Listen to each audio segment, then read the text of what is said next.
Hello and welcome to another edition of Radio Yes Cymru. We're on YouTube and also on podcast, so please follow us on either YouTube or podcast, and also follow and join Yes Cymru. We have a discussion at the moment about the Housing Justice Charter, which is a fairly new group set up by different organisations come together to try and get housing justice in Wales. So maybe you know someone, or you are someone who's having difficulty finding a house or a home to live in, maybe your children or your relatives as well. So joining me today are Catrin O'Neill and Robat Idris. I spoke to them maybe a year ago on this subject. There's an update now. They have a very important meeting coming up, a conference on the 18th of February. So look forward to hearing that. So starting with you, Catrin, you live in Aberdyfi, you're a musician and an activist and been active obviously in the Housing Justice Charter as well. Tell us briefly what the Housing Justice Charter is for people who are not familiar, and maybe what the website is if they want more information. Okay, so the Housing Justice Charter was born out of a group of people who felt completely alone, completely alienated and completely without hope during lockdown, when we could see what was going on with Airbnbs springing up like mushrooms, people being evicted from their homes to have them flipped into Airbnbs. And I come from Aberdyfi, where we're getting towards 50% second homes and holiday homes. And I was seeing my community disappear in front of my eyes, literally. I was put in touch with some of the other members of the group through a mutual friend. We then got in touch with Rob, and our group grew basically. It turned into kind of a group therapy thing, because it was seriously affecting our mental health, and still does to some degree.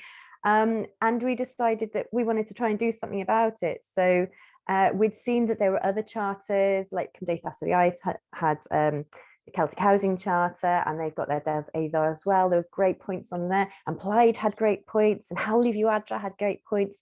So what we did, we got all these great points together and made a charter which combined them all, and we had 8 points eventually in the Housing Justice Charter, and we've turned into a campaigning group.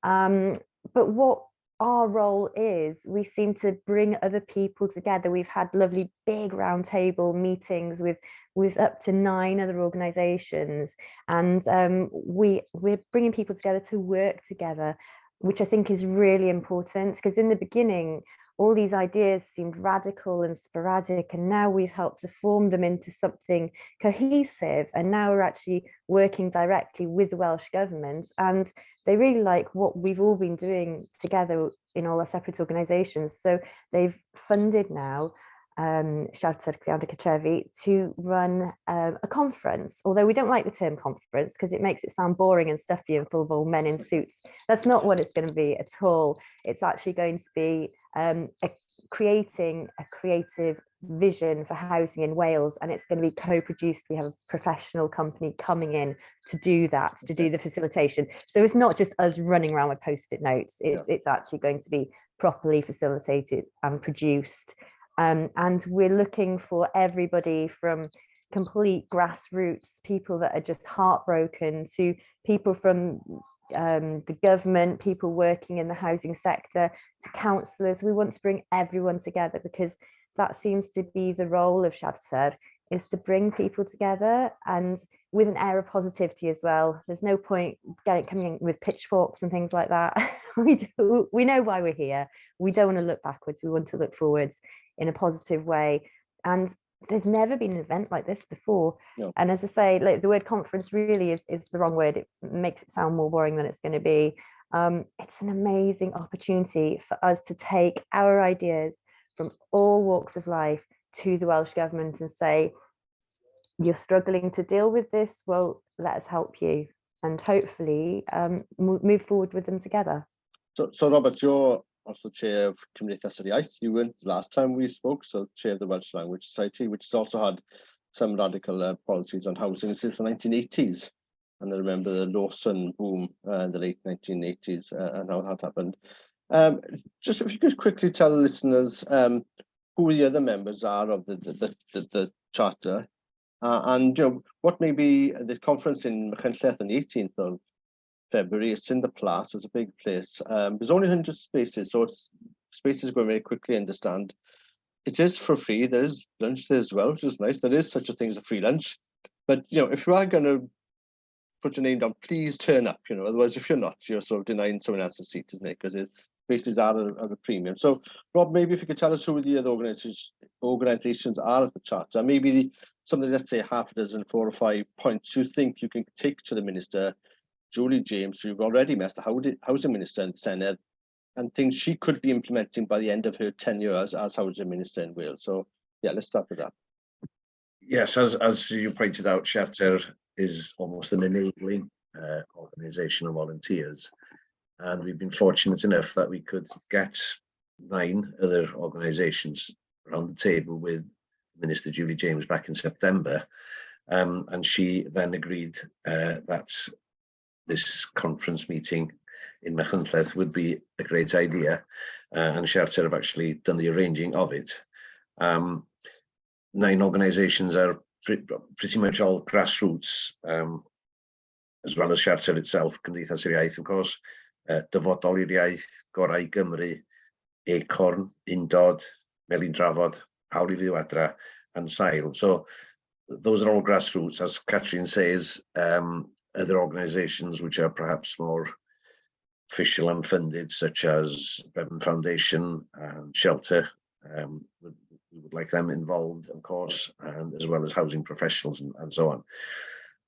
But the main point is that it's not a formal conference with an excess of PowerPoint presentations. It's an opportunity for people to say what bothers them in their particular sphere of activity in their particular area of Wales, present ideas, and from those ideas, themes hopefully will emerge which are common to all, and that government will be able to implement. A report will be produced after the event, so that government will actually be able to say, well, this is what happened, this is what comes out of it, and there are certain steps which we can think about.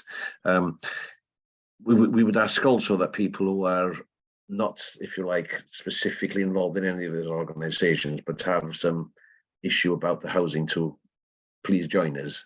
They may have issues about being on a council waiting list. They may have issues about getting planning permission in the national park, whereas other people might not have such an issue. All these things are important.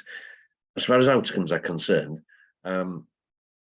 clearly we would wish for a fairly radical overhaul of the whole housing situation in Wales, because it is clearly not right that some people are unable to access housing, whether it's for ownership or renting, and that is often, of course, as a result of the economic quagmire they find themselves in, job-wise, opportunity-wise as well. So these things need to be addressed together. But in terms of housing itself, overhauling the planning system from root to branch, really, and it has to look at everything, but always bearing in mind that it's the needs of the local community that has to be at the forefront of this. And it seems to me that the only way that can happen is if you have a specific housing market for Wales and its people, using the different levers which governments can introduce and use. While we recognise that there are always delays and checks and balances when you introduce these things, let's remind ourselves this is a problem that's been decades long. It's just flared up more recently, but it should have been sorted out decades ago, really. Yes, and this is so maybe before we go into my cynicism of and some structural things. So maybe if we just say maybe 3 or 4 things you think the government of Julie James could be implementing fairly easily, and I use the word fairly, with inverted commas, because I know these things are quite complicated. You're going through local councils, you're going through councillors, there's a lot of other issues. So maybe 3 or 4 things you think should be implemented quite soon. Catrin or Robert? Yeah, Catrin can go ahead on this. Well, the Welsh Government are already starting with their pilots, aren't they, in the Dwyfon area, I think it is. So that's Penllyn. Yeah, Penllyn way, yeah. They've already given councils the option to put their council tax up to 300%. Gwynedd are going for 150. I think they're the highest so far. The regulation of holiday lets is something that I personally think is so important. If you want to be a residential landlord, you have to go on a good landlord course. You have to have fire certificates, gas certificates, PAT testing. You don't need any of that for a holiday let. You can literally take a house and let it tomorrow. I mean, how is that fair? And it makes, if you had to do that for holiday lets as well, then it would certainly put people off, and maybe push some of them into the residential letting. Okay, they'd earn less money per month, but actually, you know, if the amount of hassle was the same, then maybe a lot of people doing holiday lets, because it is no hassle. You know, it's super easy to do. And also, one of the things that I also think is so important coming from Abu Dhabi is, if you want to change a house into an office or a shop, you need planning permission. Yet you don't need to change. You don't need a change of planning to turn it into a second home or a holiday let. Well, a holiday let is a business. So how is that any different? And why does that not require planning? I mean, to me, those are two no-brainers, really. Right. But I also, since I've been involved in this, have been inspired by people within the group and actually other people that I've met since, about community projects as well. And we've now started a project to try and buy our post office and garage, which also has a flat for the community in Abu Dhabi. But I really think what I would love to see from the government is governments empowering local people to make the changes in our own community. Some might say it's not our job to do, it's the councils or it's the governments, but actually we know who needs housing, we know what amenities we need to safeguard in our communities, but we don't have the money. And also we don't have the expertise, because a lot of us are volunteers. I'm a musician, I've been trying to write a business plan for 6 months, and finally Dolan are helping us do that, and I've got somebody lovely doing it for me as we speak, because I don't know how to write a business plan. We need support, and we need financial support from the government.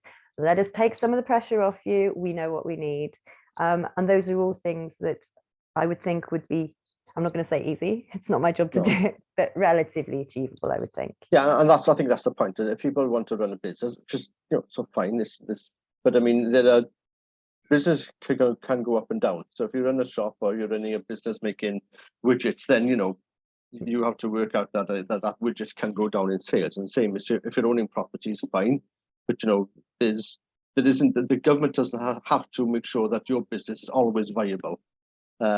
Government, as in any government in any business industry, has other, you know, priorities as well. So I mean, those couple of points you made, I think, Catrin, are very important. So they wouldn't totally stop someone, but I mean, there's a which needs to be addressed. Are there any other quick fixes, he says? Robert, you would add to that? I think that we need to be looking at, you know, all the residential issues. For example, with renting, we shouldn't have, you know, no fault evictions, really. So far, at least, Welsh governments have been more encouraging to landlords than to the tenants. Well, I've heard this from other people as well, and I know Acon, who are with you, a movement who looks after tenants, and you know, you can have difficult tenants. So I do sympathise with landlords who are people who are just not, you know, are just abusing the positions as well. So they need to be defended in that respect. But I mean, I've heard other people say that the Welsh government is taking more side of the landlord, maybe because the landlord has more voice and more power. Well, I think that's really, Sean, one of the good things that will emerge from this conference at Machynlleth is that the voice of people other than landlords will be heard more directly. And I think that is something that would be healthy for democracy in Wales across the board and other topics as well, rather than moneyed pressure groups and lobbies have the ear and the time of ministers and bureaucrats. So, you know, I think it is a question of power and money here, because, you know, many tenants, but by definition, they're not in a tenancy for a long time. They could be on very unstable jobs. They could be moving quite frequently, and they maybe, many of them by definition, have less money and are being less organised. And this is where something like Acon is important, so that the government minister is hearing voices of other people, not just the landlords who are lobbying. And you know, that's their right to do so as well, of course. But I mean, then that balance has been lost. And you know, I have to be a cynic here, Robert. I mean, we've had the Welsh Government now, devolution, for 25 years. Julie James's party has been in power for 25 years. They have done pretty well nothing. Certainly council housing has not been sorted. New councils are not being built, and I just don't know why. And the council housing associations, to me, they just make it's just a business. They don't care who goes in. They have to follow the law, of course, and they're happy to build more houses and apply them with more people because it keeps their business model going. I'm not too convinced the men have the thoughts of the community in mind. I think they're thinking more of their business plan, and the more people they can house, the more brownie points they get. So maybe that's just me being unfair, but that's my experience, I have to say. So I mean, are there things they should be doing in terms of things like council housing? How does that work? And of course, well, if we go back in time, Sean, as you know, though I'm sure you're far too young to remember it. No, I do remember.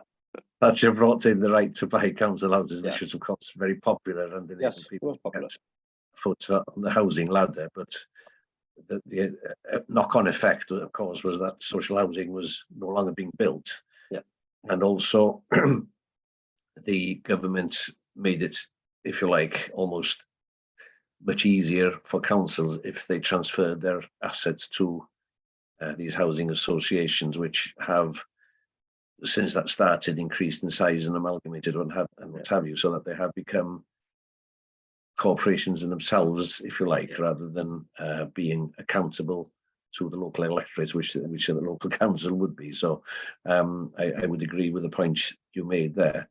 If you look at housing in general, we need to be looking at what houses need to be built where, and how we utilise the houses which are already present and vacant. They may be private housing, they may be surplus public assets, which should remain public assets. Because of the constraints councils find themselves in, it's almost invariably the case that, say a school closes or whatever else is going, they may be nominally on offer to the local community for a relatively short period of time, where an already demoralised local community is having to think about, oh, can we raise the cash? And of course, they probably can't in the few weeks that they have. So I think, as a point of principle, these assets should stay in public hands for benefit of our people, whether it's for housing or for another purpose. Is a matter for the local debate. And crucial to that, as Catrin has pointed out, is that sufficient access to capital is required to make the best use of these things, really. And I think it's unfortunate that we have almost a defeatist attitude, that the council say, well, we haven't got any money because Cardiff won't give it to us. Cardiff have a defeatist attitude and say, well, we can't do anything because London won't give it to us, and so on. So of course we're aware of financial constraints, and we understand that people have to live within them. But really it's about saying, well, actually, this cake is really ours. Why are we sort of thinking that we're maybe really lucky to have a few crumbs here and there, and actually the crumbs that are left, we're fighting amongst each other for them. I think that's what we're looking at, really, isn't it? So in practical terms, you might have, say, in town centres, which have become, in many cases, unfortunately, closed shops, empty shops, and what have you. Those properties are there to be used for something. Many could be used for housing, many could be used for all sorts of alternative uses. Whether we like it or not, that is the case. So we have to be imaginative in how we use empty properties, and we also have to have the tools available to, whether it's local government or local associations of people, to get hold of these assets and use them for the common good, if you like. Because at the end of the day, what you're talking about is retaining assets, which then, if they make money, they circulate it in the local economy, so that you're not exporting the profits, And of course, the tourism industry is a prime example of exporting profits, by and large. Not always, of course, because you have local businesses who, run their own B&Bs and so on. But we have to get away from this mindset that we've had, I think. Yeah, I mean, so let's go maybe to the issue of. I know, Catrin, I think you rightly said, okay, we don't just look at the back. What's happened? Let's look at what we should be doing. I think the point you raised about local communities and maybe local councils, that I'm talking about community councils or the town council, the community council could be helping in buying assets. I know here in Aberystwyth, the town council has bought an old building in the centre of town with the intention of using it for some use, which is not quite the same as housing, of course, but it does point to a proactive use, which is something the town council hasn't done ever, and certainly when I was in it in the 90s, and I didn't suggest either, so I'm as much to blame as anyone. I mean, are there any sort of things you think Julie James could change, Catrin, which would make things like that easier, or which could maybe give a bit more plurality to the housing market, if you like? Well, I'm actually on Aberdyfi Community Council as well, so I've got to be careful what I say. Yeah. There are other councils in the area that are doing community-owned projects. The Glanravon pub in Pennell has just been purchased by the community, and it's their village council have run that project. So that's really great. The massive problem that we're having, there are council members from Aberdyfi as well on Aberdyfi Community Projects directors. The massive problem we have is that the property we're trying to buy is Aberdyfi priced, and to get the capital to buy that, I mean, we're hoping to do community shares, but when there's a crisis, a cost of living crisis, how can you expect people to keep forking out for stuff? We're about to do a project to raise money for a new playground. How can we ask for money for a post office, money for a playground, all coming from our community when we're struggling to pay our rent? And you have less people living in that community 12 months, 12 months a year. So now there's a debate now, isn't there, about devolution of the Crown estate, because that's already happened in Scotland. If there could be a sustainable pot of money, for example, money that was created by the Crown estate, if it came back to the people of Wales, that could go into a pot that could be invested. The money from that could then be taken and reinvested in our communities. And we don't expect handouts, okay, if it's a loan, it's better than nothing. But the capital to make these things happen is what we're seriously lacking. The heart is there, the willingness to volunteer. We're all people with jobs and families doing it in our spare time. We just need more support, basically. We need professional support, and we need financial assistance. And so I'd love to see the Welsh Government looking at creative ways of creating sustainable pots of money to reinvest into our communities to help us to help ourselves. I think that's something really important. I mean, the other big issue with the conference, and you've got a hell of a job to try and get this all into one day. I admire you for that.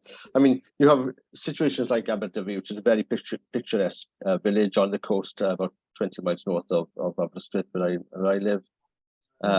Then you have maybe places like where you live, Robat, maybe some inland villages in Anglesey, which look quite nice, but actually it could be quite poor in terms of lack of jobs in that area. So I mean, it looks nice in summer, but it's not necessarily have all amenities you would hope. But then, of course, you've got places then maybe in Cardiff or Swansea, which are totally different to the situation, where maybe people are concerned about gentrification, or people are concerned that they can't afford houses in, let's say, Rangetown or Spot or something. I mean, maybe the big difference there, you can catch 1 or 2 bus stops down, and the prices are cheaper in a way which isn't the same, obviously, in rural areas, because hardly there are any buses to begin with in places like Aberdyfi. So how would you bring those two many multi-diverse communities together then, Robert, in trying to get a cohesive package together for Minister Julie James? Or you just say, look, there are many, or maybe we want different answers for different parts of Wales, the city and the rural area, and maybe the Valleys town, which is has problems.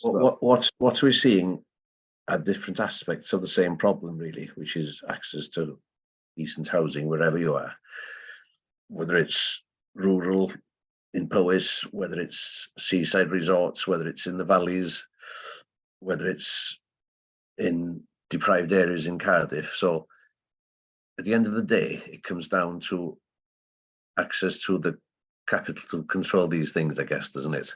Yeah. It also comes down to the obsession of successive governments to encourage people, and you can see that it would appeal to lots of people, to use property ownership as a means of wealth creation. Of course, the more properties you have, the wealthier you become, don't you, really? But what that's caused is profit and wealth for the few, and hardship for an increasing number of people. And that proportion is growing, really, because not only have we had increase in prices, sorts of reasons, but we also had a squeeze on jobs and on job security, all sorts of things since the recession and before that. So all of these things militate against all areas in Wales. So what I hope will emerge in the conference is, certain themes will appear which are common to different areas. And this hopefully will be captured in the report which is produced for the Minister. I would also say, Sean, that it is something of a heroic effort to try to do something in one day. But it is seen as a step to sort of start the process, if you like, of reform of the housing system, and that it is only the start of a process, hopefully, of consulting with local people in their different communities in different ways, because as people will be well aware, if you're filling in an official consultation on the Welsh Government's website, then you need a handy handbook of jargon explanation to tell you what's going on. And you need somebody to say, well, this is how you reply.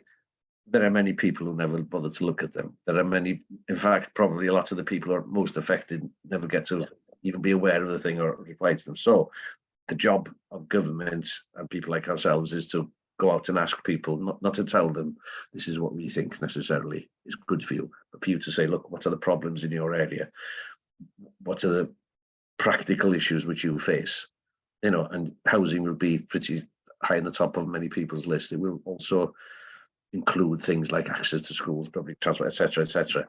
So in terms of messages to the Minister on this specific issue, it'll be a case of boiling it down probably to about 4 or 5 major points, I think. And it's not for me necessarily to prejudge what those will be. But I mean, I have 3 children. The 2 are in college at the moment, university. The other boy is in, is in 6th form, and I'm concerned about how can they afford a place to buy or to live, which is decent, and a rent which is so high. So it's a concern for me. So I do hope a lot of people who are now probably my age or older than I am, who do have children, maybe that focuses the concentration a bit more. I think, where exactly are your children going to be living? This is a problem because, I mean, maybe a lot of people who are in government or in positions, I'm not saying this is true of Julie James, but I think it has been true of other ministers, do have that extra money or that second home. And there's an issue here, especially maybe you're thinking about a lot of families. It's certainly an issue here in Ceredigion, having a property is the way to make money because the economy is quite weak. So if you do happen to have a home which your mother lived in the farm and you're renting out, that's one way you're making money because you're not going to make it from opening a shop in Tregaron or whatever. So I mean, there's a bit structural issue there in terms of the weakness of the local economy in all these places, which is something like Aberdyfi. Owning a property and renting out is the one way you can make money. So you can understand then why a lot of people do it. So I mean, I think it's been very hard to ban that, and there are a lot of different issues how that happens. But I think the point you're making, Robert, is we somehow trying to flip this and look into having homes rather than properties, isn't it? And that's what's happened in the last 40 years. Homes have become properties which you invest and sell, and then you expect the government to make sure that never makes a loss for you. And when it did make a loss in 1992 crash, the Tories went on to lose the election because that wasn't meant to happen. And I think we need to somehow get back to that houses that they are homes. Some people, I think, will always have a second because of some reason, someone's died in the family, they inherited or something like that. And I think it's very impossible. It's almost impossible to ban that, and I wouldn't want to go to banning that stuff. We want to make sure that there's a level playing field. And probably we've had, I think, the last 25 years, the Welsh Government, run by Labour, they've been listening to lobbyists who have money, who are, the renters, rather than the people who don't, who are maybe tenant people who are not organised enough. Maybe they don't have the social capital, or literally the capital to invest and pay for lobbyists to do this thing. So it's a very good thing that Julie James at last is listening to you. I hope she does something, because they've done nothing for the last 25. Effectively, the new law with the holiday homes, I think, is a good step forward. But there are other things which I'm very glad to hear from Catrin, which are fairly straightforward. If you want to start a business, then just fine, start a bloody business, like every other business has to do. If you want to start your own business or anything, then renting a house out should be a business, and you can make a loss and you can make a gain. It's fine, but you have to treat it as a business. Don't expect to have a free ride with it. And I think these are very important things. And I would hope, people, and there's a danger if the only way of making money is investing in property, isn't it? Because it's not very constructive, because you're not creating many jobs. So someone owning the home would always spend more on the house than someone who's renting, obviously. Time is getting quite tight. We have 5 minutes left. I mean, I've spoken too much, but I am cynical why after 25 years of a so-called socialist government, because 0 council houses have been built. The other issue I've had, and I've seen, you come in, Catrin. I just wanted to point out that whilst I've been a member of the chapter, we've also had Eluned Morgan and we've had Julie James, and Eluned Morgan seemed to have a very different attitude to these issues. She was very concerned about the effects on tourism by regulating second homes and holiday lets. Julie James, one of the first things she said in the meeting with us was that she's from the Gower, and she doesn't see how her children will ever afford to live there, and that she was passionate about this subject. So I'm hoping that maybe after 25 years, she will be the change that we need. She seems like a very nice, very passionate lady. So fingers crossed that she's able to follow through on what she so obviously wants to do. And also, Denmark, we've discussed this before in the Welsh language issue, Denmark, Switzerland, other countries, Channel Islands have very strict laws on who can own property. And, but for Wales to do this, it's getting the same kind of nonsense argument we've had. You can't have tourism tax, where you're pretty much everyone's gone abroad ever has paid a tourism tax. And these places are doing fine. I'm sorry, whatever, It's going to damage tourism. How? Sorry. And this so bizarre argument that Wales is everyone else does it. Such a rubbish place that people won't pay £1 more to stay or something. Okay, same kind. I think Robert touched on something in the Welsh issue. Yeah.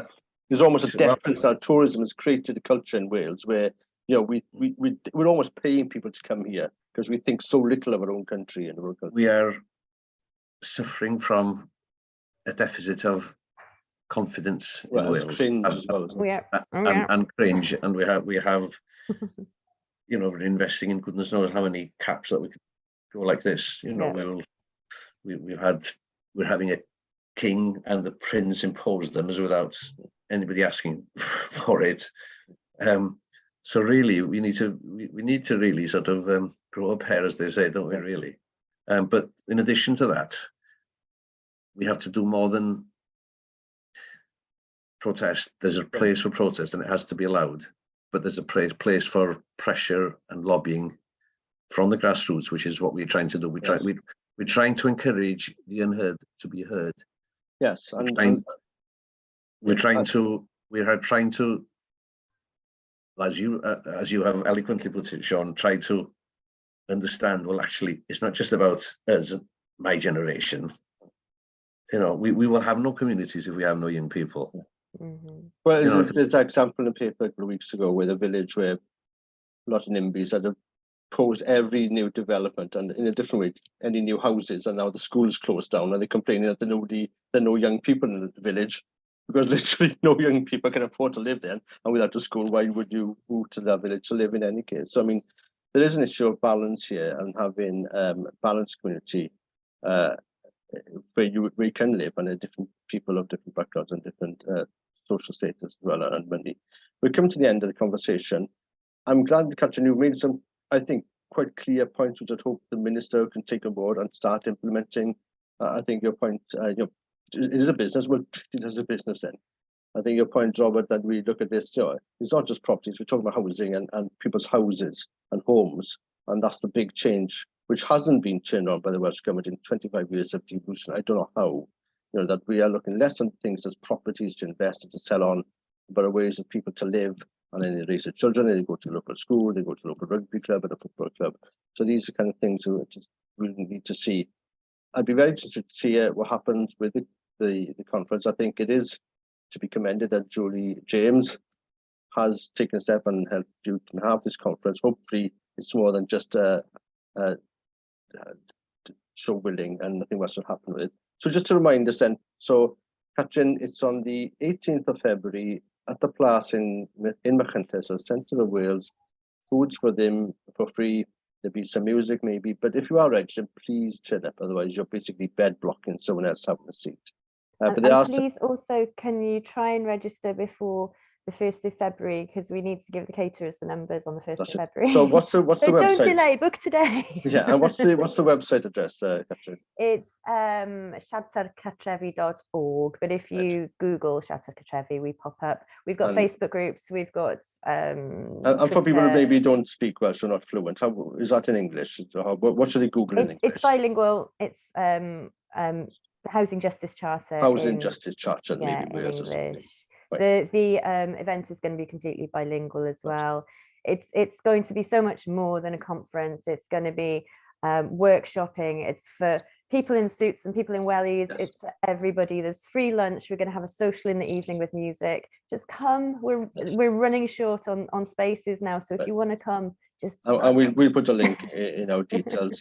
And then, Robert, maybe from your point of view, maybe the main things you want to get out from this conference, or the main message.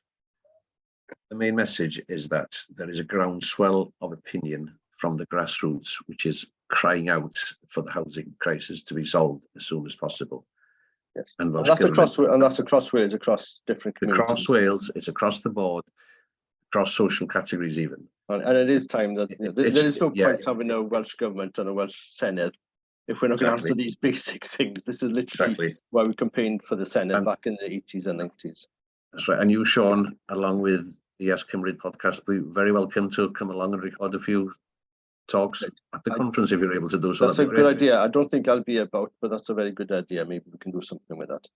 Well, we'll keep in touch and see how it goes. And until the next time, Catrin O'Neill, Robat Idris from the Housing Justice Charter, Cartrefi Cymru, pob hwyl, and we'll speak to you soon.